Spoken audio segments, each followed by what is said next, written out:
Аты жөнім Исламгалиева Диана Ержановна. Туған жылым 1985 жыл 5 шілде. Білімім жоғары, Жұбанов атындағы Ақтөбе өңірлік мемлекеттік университетінде 2017 және 2019 жылдары оқыдым.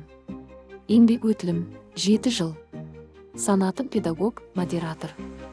Жұмыс орным Батыс Қазақстан облысы әкімдігі білім басқармасының Орал қаласы білім беру бөлімінің нөмірі 47-ші Бәйтерек Бөбекжайы мемлекеттік коммуналды қазыналық кәсіпорны. Атқаратын қызметі мұғалім, дефектолог. Мен үшін әр бала қайталанбас әлем.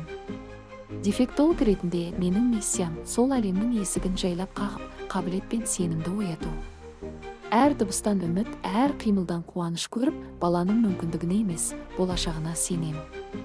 Менің кредом әр балаға жүрекпен жету, әр жетістікке мейіріммен жетелеу.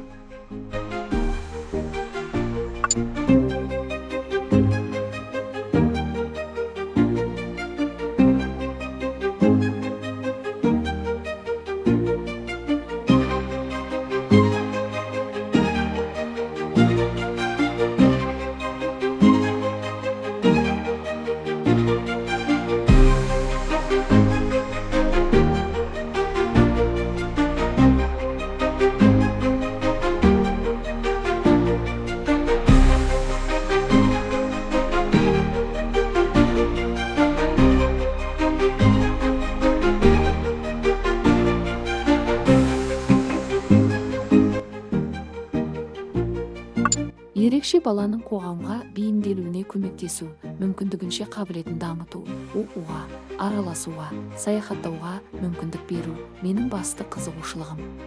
Бір сөзбен айтқанда, дені сау салауатты саналы қоғамның бір бөлшегі болар, ел азаматтарын қалыптастыру.